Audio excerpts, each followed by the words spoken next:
Today we are going to discuss the last topic of our chapter, biological classification, that is kingdom Plantae, kingdom Animalia. Because we have discussed the three kingdoms beforehand, that is kingdom Monera, kingdom Protista and kingdom Fungi. Today kingdom Plantae we will not be discussing so vividly. The reason is because this plant kingdom is the third chapter of your syllabus. So here we are just getting a brief idea about kingdom Plantae. All those organisms belonging to kingdom Plantae, they are multicellular and chlorophyllous organisms. That means they bear chlorophyll and they are multicellular. But again, all of them do not bear chlorophyll. There is a plant called Cuscuta. You might have heard about it. It is a parasite. So the plant which is parasite and it is yellow in color, it is known as Amar Bale in Hindi. It is a non-green plant and it is totally dependent upon the host for getting its nutrition. Similarly, there are partial heterotrophs also, like the insectivorous plants like pitcher plant, Venus flytrap. They can do photosynthesis, they have chlorophyll, but since they are growing in a nitrogen deficient soil, so that is why they sometimes adapt certain modifications in their body parts so as to trap the insects and get the animal protein from them. Besides the plant cell, the plants are made up of plant cell of course, and it has a cell wall which is made up of cellulose. The reserve food material in case of plants are your starch. Okay, and if we see the various divisions under this kingdom Plantae, then the divisions include your algae, it includes your bryophytes, it includes your pteridophytes, from where the true land plants actually begins because of the presence of vascular bundle in them. Then we have the gymnosperms, that means those plants which bear naked seeds. They are not within the fruit, they are not covered within the ovary. The seeds or the ovules are exposed. And of course the angiosperms, which are the flowering plants in which the seeds are protected inside the that is your ovary, inside the fruit actually. So this is the thing about the plant kingdom. Regarding the eukaryotic and multicellular, of course they are eukaryotic. Regarding multicellular, there are certain algae which are unicellular, like Chlamydomonas is an example, where it represents a single, you can say, organism which is belonging to the plant kingdom under the division algae, but it is unicellular. Okay, so this is an exception, you can say. And mostly the plants, they show alternation of generation. That means they have both gametophytic plant body as well as sporophytic plant body. In some cases it is seen that the gametophyte is dependent upon the sporophyte, that is the gametophyte is parasitic on the sporophyte. Sometimes the sporophyte is parasitic on the gametophyte. Okay, so this alters, that is the gametophyte alters with that of the sporophyte. And this type of alteration is known as your alternation of generation, which of course is different for algae, which is different for bryophyte, pteridophyte, gymnosperm and angiosperms, which of course we are going to take up in the next chapter. Next is kingdom Animalia. Now kingdom Animalia also is an assemblage of multicellular eukaryotic organisms. They show various level of organization, tissue level, organ system level organization. They do not have a cell wall. They instead have a cell membrane around their cell, and the reserve food material is glycogen. Most of the organisms belonging to the kingdom Animalia shows locomotion. So locomotion is a characteristic of the organisms belonging to kingdom Animalia. If we go to the higher phylums in case of kingdom Animalia, we will see that there is a perfect development of neuromotor coordination in the organism's body. As a result, they can respond very well to the changes happening in their surroundings. That is, they show response to stimuli. They have a definite lifespan, and they take up the nutrition, that is, they have heterotrophic mode of nutrition, and they ingest their food. It undergoes digestion and then absorption and assimilation in the organism's body. Okay, next is the topic which is discussed in your book is about virus, viroids and lichens. Now these three topics was not taken up by Whitaker. about whom we are reading about this, your classification of organisms into 5 kingdom. Whitaker did not take these organisms in his 5 kingdom classification. So this is a disadvantage of 5 kingdom classification. Now why he did not take? He did not take, the reason is because those time the electron microscopy was not, you know, in much use. Electron microscopes were not being invented and utilized. As a result, he could not identify these organisms, viruses, viridoids and lichens. Later on, when the scientists started working, they found that along with the various organisms which has been, you know, discussed in this 5 kingdom classification, there is an organism which is acellular. That means it does not have a cytoplasm, protoplasm, it does not have the cell organelles. What it has is just the genetic material, that is the nucleic acid, either DNA or RNA, and they are provided with an outer capsid or a protein coat to protect their nucleic acid from getting degraded. Now these organisms were identified by this French scientist Louis Pasteur, and he coined the term virus. Okay, and he noticed that these organisms can be made into crystalline form and stored for many years, and after several years also, when they were exposed to a body cell or a host cell, they were capable of replicating themselves or increasing their number, taking the host materials and utilizing them to increase or multiply themselves.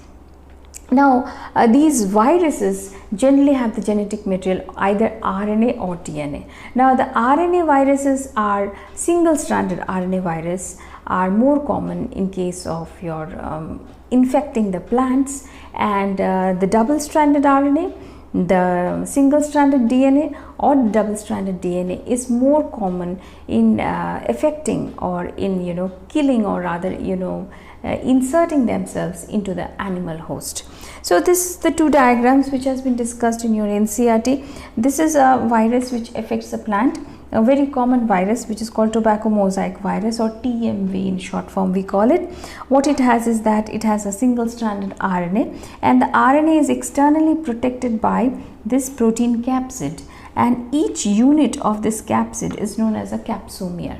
Okay, so it protects it, and this organism when affects the tobacco plant, it causes the that is your mosaic formation within the leaf, that is patches within the leaves, curling of leaves takes place, sometimes that is mottling of leaves takes place, veins becomes clear, and when these extract of this plant infected with this tobacco mosaic virus was made and it was again introduced into a healthy tobacco plant, it was again noticed to develop the same symptom of tobacco mosaic disease in the healthy tobacco plant. Now because it could do so, so it was considered as a infectious fluid, so contagium vivum fluidum, and this was given by this term was given by, or this you can say the entire name was given by Bajorinic, and he said that these are some poisonous fluid which has the capacity of infecting a fresh healthy organism if we take the extract of the infected plant and inject into a healthy plant. The next virus which has been discussed in your book is a bacteriophage. Now see here, there are 2 terms, bacterio and phage. What does it mean? Bacterio word has come from bacteria and phage word means virus. So the virus that can kill bacteria, they are known as your bacteriophage.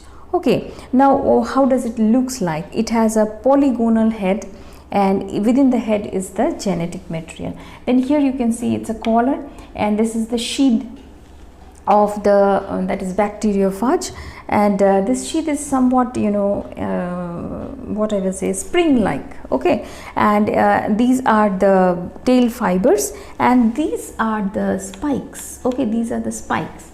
Now what does it do is that if it is an E. coli bacteria, it will sit upon the E. coli bacteria or any other bacterial cell, and it will be impregnating itself with the help of these spikes, and the tail fibers will also be helping to do so, and this sheath will squeeze and as a result of it, what will happen is that the DNA or the RNA, whatever genetic material it has, that is a double stranded RNA or single stranded DNA or double stranded DNA, it will be coming out through the head portion, through this sheath, and injecting itself or piercing itself into the host cell.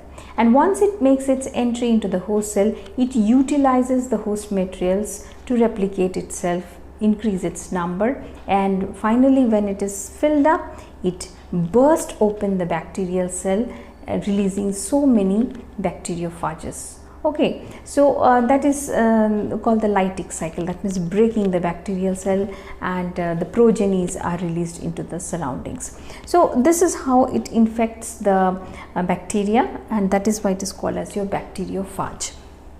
Now, along with the virus, there is another particle called viridoids. Now, these viridoids are of low molecular weight.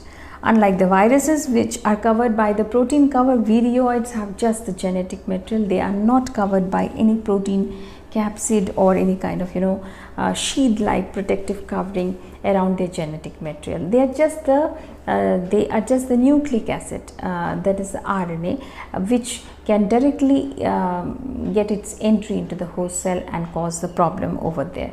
Okay, so this is the viridoids. They can also cause various problems in case of the plants causing diseases. Last one, the topic is about your lichens. Now, lichens is, you have read it in your class 7, I guess, where you read about the acid base salt chapter. In that you have read about the litmus paper.